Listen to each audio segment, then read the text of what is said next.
Ladies and gentlemen, good day and welcome to IRIS RegTech Solutions Limited Q4 FY26 earnings conference call. As a reminder, all participant lines will be in the listen-only mode. There will be an opportunity for you to ask questions after the presentation concludes. Should you need any assistance during this conference, please signal the operator by pressing star and then 0 on your touchtone telephones. Please note that this conference call is being recorded. I now hand the conference over to Ms. Asha Gupta, E&Y LLP Investor Relations. Thank you, and over to you, ma'am. Thank you, Farah. Good evening to all of you. Welcome to Q4 FY26 earnings call of IRIS RegTech Solutions Limited. The results and presentation have already been mailed to you, and you can also view it on our company's website. In case anyone does not have the copy of press release or presentation, or you're not marked in the mail, please do write to us and we will be happy to send you the same. To take us through the results today and to answer your questions, we have the top management of IRIS RegTech Solutions Limited, represented by Mr. K. Balachandran, co-founder, full-time director and CEO, and Ms. Dipta Rangarajan, co-founder and full-time director, along with other management team members. We will start the call with brief overview of the quarter and year gone by, which will be then followed by the Q&A session. Before we proceed, I would like to remind you that the discussion may contain certain forward-looking statements that may involve known or unknown risks or uncertainties and other factors. It may be viewed in conjunction with our business risks that could cause future results, performance, or achievements to differ significantly from what we have expressed or implied by such forward-looking statements. Having said that, I will now hand over the call to Mr. K. Balachandran. Over to you, sir. Good afternoon and welcome to this IRIS fourth quarter earnings call. As usual, we are grateful for the time you are spending with us. And this time around, we advanced the call to 4 p.m. from our usual 5 p.m. slot.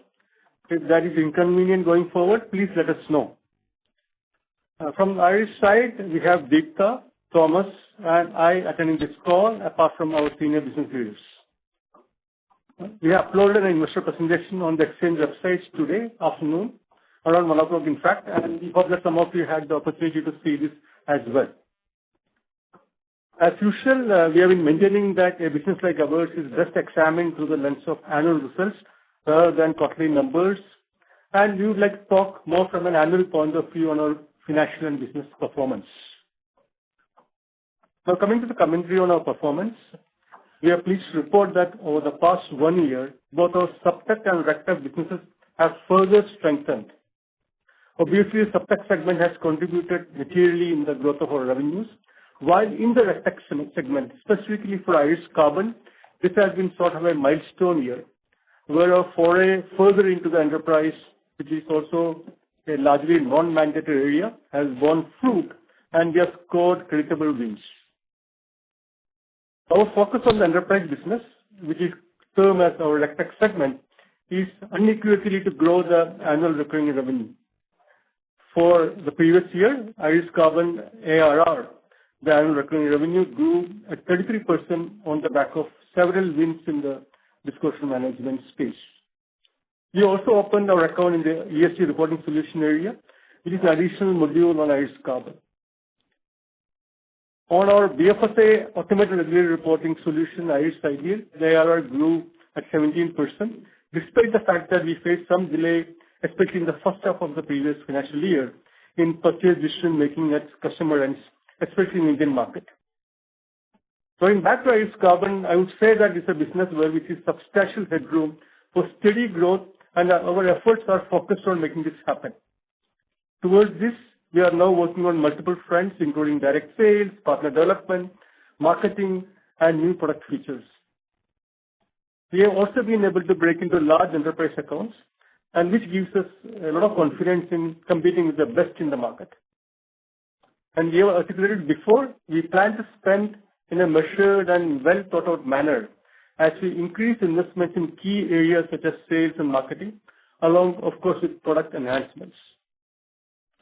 On the BFSA regulatory reporting business, which is IRIS Ideal, we are now actively exploring markets other than India, and we see potential slowly unfolding in both Africa and the Middle East. Let me now look at the SubTech business briefly. We added 3 new logos in FY26, which included the government of Qatar for tax reporting. This is an interesting and new area, and combined with our deposit insurance management segment, this opens new markets for our iFile SubTech reporting platform with new regulators. We are also expanding this product suite to offer more end-to-end features for the regulatory customers, which includes risk-based supervision, licensing and registration management, and a few other modules as well. The idea is to expand the product suite, so we are a bit of a one-stop shop as far as regulatory reporting requirements are concerned for any financial regulator, and even people who are in financial and operational regulatory segments from a regulatory perspective. Coming to our financial performance, our growth has been steady for the full year, with total revenues growing at about 23%, while the EBITDA margin came in at about 14%. We have mentioned before, our endeavor is to partially balance customer acquisition expenses in the SaaS business with profits emanating from the SubTech business so that EBITDA numbers are not severely impacted. Post the tax tech divestment, our balance sheet has strengthened considerably, and cash right now in the books is at around 155 crores as on March 31st, while the net worth has moved to rupees 200 crore from rupees 76 crores as of March 31st, 2025. And the book value has gone up as well to about rupees 98 from rupees 37. Before I close, I want to briefly touch upon a couple of global developments. We have been asked time and again by a few of you about whether the AI revolution that is sweeping across the globe is an opportunity or a threat. Our honest take at this point of time is that it is both, but for us, we feel it opens significant opportunities in the space we operate, even as customer expectations move up proportionately. We see it as being critical for us to embed AI technologies in both our product stack and in the software development process itself. And we are doing that assiduously with speed and focus. Our investor presentation also includes a couple of slides which talks about our product initiatives on the AI side. On the whole, let me say that we are both watchful and excited. We have also been asked about the impact of the Middle East crisis on our business. It is possible that a prolonged Middle East crisis might have a possible adverse impact on the SubTech pipeline. Having said that, so far we have not seen any indications along these lines, but it will be fair to factor in this possibility if the crisis goes well beyond the first quarter of this financial year. And this applies to, I think, most businesses which are operating in the Middle East area. And from our point of view, we operate in Asia quite a bit as well as in Africa. So if there is fiscal constraints which governments experience at highly elevated oil prices, it might have some impact on government regulator budgets, though we haven't seen it yet emerging. Now, we also mentioned our press release that our fledgling data tech business, we have spun off in the subsidiary to give it sharper focus.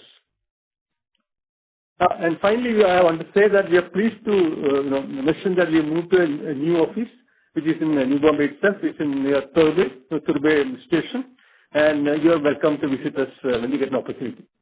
Thank you so much, and now we can leave the floor open for question and answers. Thank you very much, sir.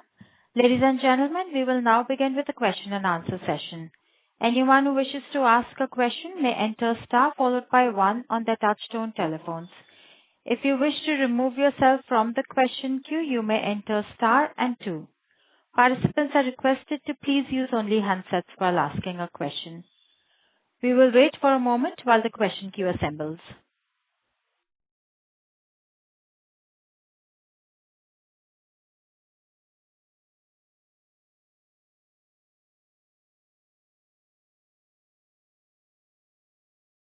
To ask a question, you may enter star and 1. The first question is from the line of Samarth Nagpal. Please go ahead. Hi, am I audible? Yes, sir. Yes, you are. Yes, you are. Yeah. Thank you. Thank you for the opportunity. Sir, just a couple of queries. So I'm a new shareholder, so pardon me if I ask something which I'm not aware of. So after divesting our business and building a healthy cash balance, just wanted to understand what's our aspiration going to be in terms of growing the business faster. I mean, I read somewhere that we are targeting 500 crores of revenue. So what's the roadmap for that, and by when latest can we expect that? Just some color on that. Okay. This is something we mentioned the previous financial year, and we stick to this number. This is our aspiration, and we are, setting the conditions for reaching this target, and this will require a little above 30% growth, I would say, at this point of time over the next 4 to 5 years. And our aspiration on the SaaS business is to definitely grow this at about 35%. And we expect the SubTech business to be a combination of, one-time, revenues plus recurring revenues to move little at a lower rate, but, there could be surprises as we go forward. So the short answer is the target is 500 crores, and we feel we are getting into position with our new products also getting accepted in the market to grow at a higher rate compared to our previous few years where we grew in the mid-20s. Got it, sir. Got it, sir. And sir, I saw a couple of slides on AI initiatives. So to a layman, how is AI helping us? And on the flip side, can it lead to any increase in the competitive intensity also for us? I mean, some color on that. So the second part of the question about competitive intensity, of course, there are theories going around saying that enterprises can create their own software, or AI native companies can come in. For us, we haven't seen that yet in the markets we operate, but our customers are getting excited about what AI can do to their requirements. So we're getting inquiries, and we are building offerings as we speak, and we expect this to deepen our value proposition for our customers, and that could help us go deeper as well as expand into new customers as well. So competitive intensity so far we haven't seen, but we know one has to be very I would say cognizant of what is happening around us. So we are making sure that we are adopting AI technologies very quickly and making this part of our stack. So on the whole, we feel it's an exciting opportunity for us. AI could be an accelerant for us rather than constraining our business. Understood, sir. And sir, on this Middle East crisis, I know we don't have a concrete answer to this, but keeping in mind that it extends into Q2 and all that, so how is the year looking for us? I mean, would we still be able to manage maybe a lesser conservative number, but would it hamper our business significantly?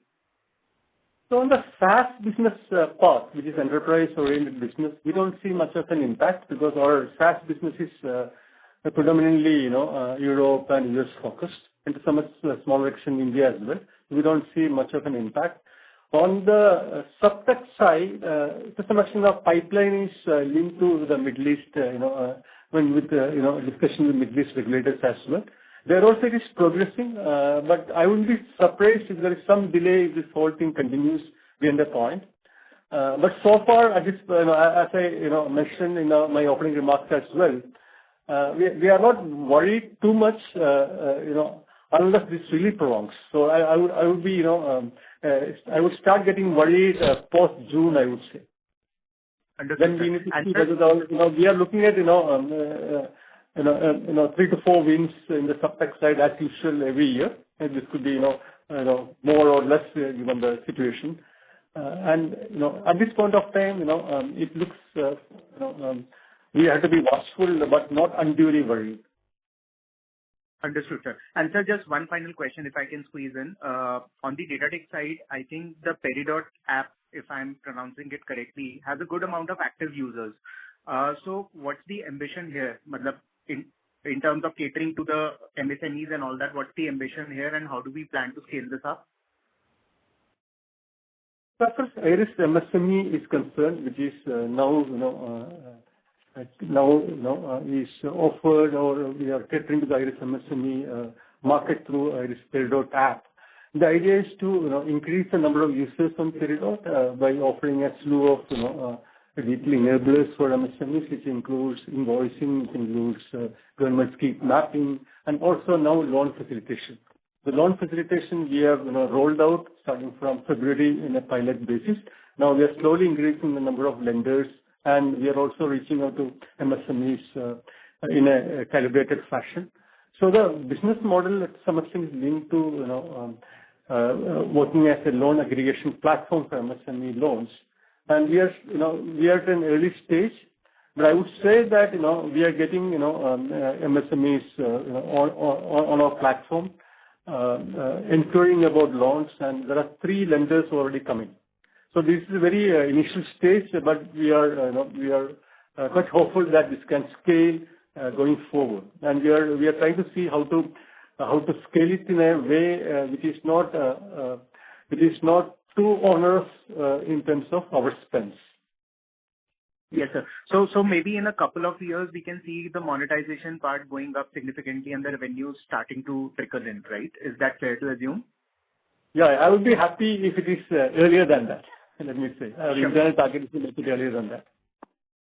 Sure, sir. Okay, sir. Thank you, sir, for answering all the questions, and wish the team the very best. Thank you so much. Thank you.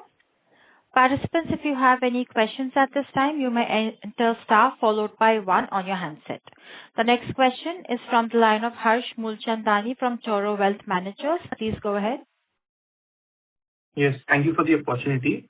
To understand that, what is the plan with respect to the funds which we are owning? Are we planning for some acquisition or to develop some new product in-house or enter some new business vertical?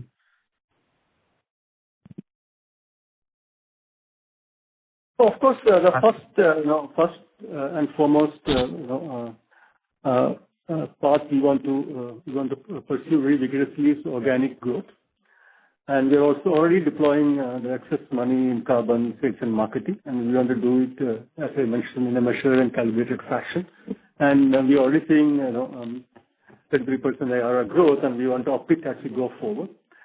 On the inorganic side, if you want to look at whether we can deploy it inorganically, nothing is off the table, but we'll be disciplined. And there's a lot of volatility in the market. We don't know how it is shaping up in terms of impact on enterprise software. So we don't want to do a deal just because we have the capital. We'll be open to evaluating opportunities, particularly in adjacencies that could enhance our RegTech footprint. Early days, but we are just on a wait and watch mode even now. But things have changed quite a bit over the last 6-7 months. Got it. So in terms of product development, we are aggressively trying to enhance our stack of AI offerings. So that is going on. Okay. So out of about 150 odd crores, entirely won't be spent on marketing, right? So any number on your mind, how much would be spent on marketing, say, over the next 1 to 2 years, and how much of revenue we can expect coming from that, or some thought process, how you are planning, and obviously understand the bulk of the money you are keeping as a reserve to see how things pan out, and maybe in future you would decide.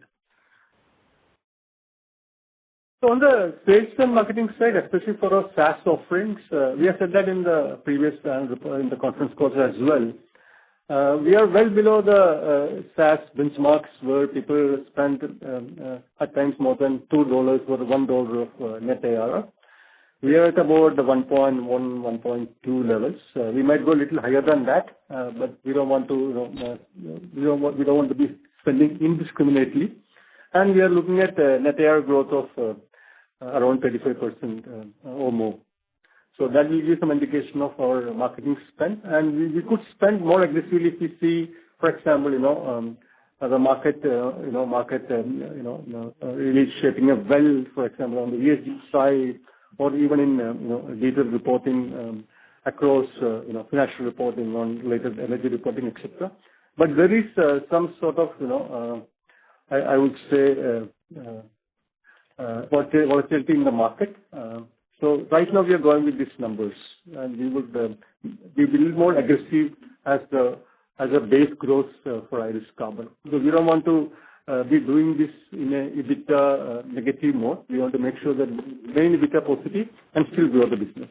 So there will be money left post the marketing expense, but we want to keep that with us, because there could be inorganic opportunities which might come up, and we don't want to be at that point of time be left with inadequate capital. And when things are anyway, little about them uncertain, which is the current environment, I think it is prudent to, keep some capital within IRIS. Absolutely fair. Thank you so much for the detailed answer. Thank you. Thank you. Participants, if you have any questions at this time, you may enter star and 1 on your handset. The next question is from the line of Vikas Kasturi from Focus Capital. Please go ahead. Good evening, sir. Sir, you spoke about a growth of 30% CAGR going forward for the next few years. Could you just provide more clarity on, or could you just provide some more color on how you plan to go about achieving it? Which are the markets that you want to focus on? Are you going to be adding new products to your current verticals, or are you going to add more salespeople and so on? So could you just please throw more light on that? Okay, Vikas. So I would take a shot at it. So primarily, if you look at the product segment that we have this enterprise product segment, where we have IRIS Carbon as the flagship product, plus we have the automated reporting for banks.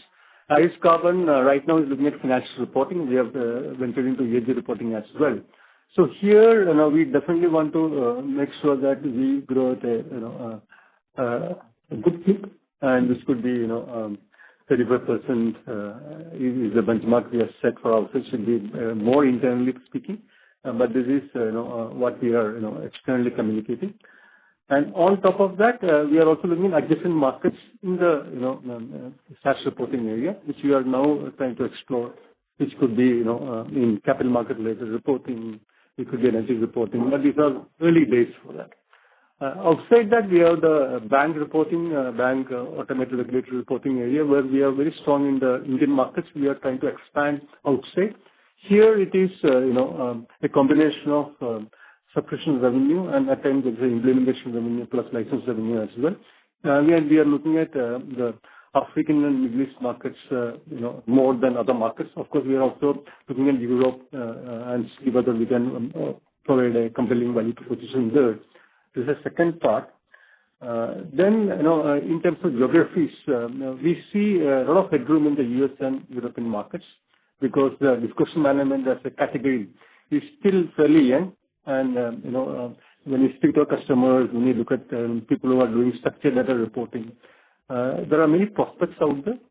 So if you look at how we are going to focus our efforts, we could be certainly looking at these developed markets first, then working our way, downwards. And as far as iFile is concerned, which is our SubTech offering, which is the regulatory reporting platform, we are expanding the product portfolio so that we are not just in data collection and associated analytics alone. We are looking at, for example, licensing, registration management, which regulators need to do. We are looking at risk-based analytics, and we are also looking at, case management going forward. But these are modules we want to build on the existing platform so we can go deeper. And we see, the SubTech platform going at a good clip, may not be matching the SaaS growth revenues, but here there is, there is the possibility of getting lumpy revenues as well. It is linked to, the regulators push for digitalization. And we see many regulators are still at a very early stage. And when we speak to some of them, we hear that many of them want to go digital very fast because they feel if they go digital, they'll miss the AI revolution, which is slowly, taking shape in those countries as well. So we remain bullish on this, and we need to see how this plays out over the next 3-4 years. Our footprint is this. We need to go deeper into the existing SubTech segments. Would you also be hiring more in these markets, these developed markets? Hiring? Hiring. Yeah, certainly yes. We have plans to deepen our presence in sales and marketing, including on-ground hires in these markets. Clearly, yes. We have started looking at that activity now. Got it, sir. Sir, one of the things that we saw, so I've been invested in following your company for a long time. So one of the things we saw was that the cloud adoption, so private companies would, let's say, adopt cloud much faster than the regulators. So, given that, they tend to be a little more cautious and so on. So would they be sort of late adopters as far as AI is concerned as well? I'm talking about the regulators. Because they would say that this is all financial data, we have to proceed with caution and so on, right? So you can't just trust AI to do everything because there are mistakes, then who owns it, all that. It might lead to other issues. So would you say that the regulators are more cautious as far as AI adoption is concerned? I think you are absolutely right. We have been speaking to regulators. In fact, we have actually one regulator already on the cloud, which is PFRDA in India. That's the private cloud which they are using. But when you talk about AI services and cloud-based architecture, there is reluctance on part of the regulators to embrace that completely. So there are multiple ways to overcome this. We are also looking at a small language model which can work, which is a structure where the data doesn't go out. So the LLMs which some of the regulators can use, which could be their private or sovereign LLMs. So that is a structure we are talking about. In fact, in a couple of Middle East implementations, this is a subject which has been further explored. So I would say that when it's public data or annual report information which needs to be further structured and taken into regulators, you can definitely use public AI services. When it is confidential data, there could be some reluctance, or there could be great reluctance by regulators to go back to AI service, generic AI services. Okay, sir. And one final question, sir. So the days receivable has been trending downwards. So is it because of more effort on our part to collect our money regularly? Is there something to call out there? I think it's a combination of, of course, enterprise part of the business has been slowly moving up. That's number one. And number two, on the SubTech side also, I think, regulators have been, I would say, more amenable to, making prompt payments. So Okay. it's a good situation. It's a good situation, but I would say that, to further improvement, will become progressively difficult. Okay. So around 80 days is what we can expect, sir? Yeah, I would say that 75 to 80 days is what we would be comfortable. But if the enterprise SaaS revenues really gallop going forward, it could further improve. But we need to wait for that. All right, sir. Thank you for your answers and questions. Thanks, Vikas. Pleasure to have you, as usual. Thank you. Thank you. Ladies and gentlemen, if you have any questions at this time, you may enter star and 1 on your handset.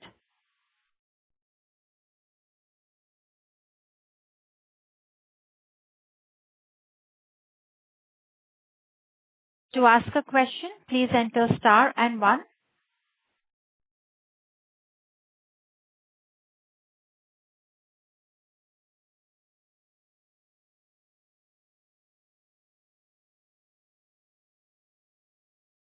Participants, if you have any questions at this time, you may enter star and 1.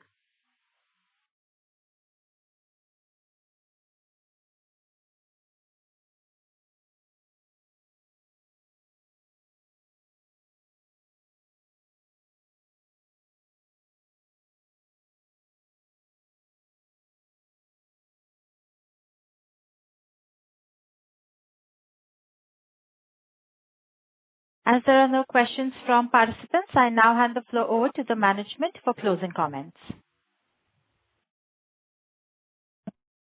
Thank you so much. This time it has been a shorter investor call. I hope all of you are happy with the way we are progressing, and I hope we have been able to address all of your questions.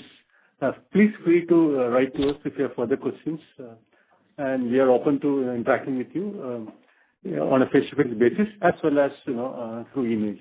Thank you so much. Have a good day ahead. Bye. Thank you very much. On behalf of Iris RegTech Solutions Limited, that concludes this conference call. Thank you all for joining us, and you may now disconnect your lines. Thank you.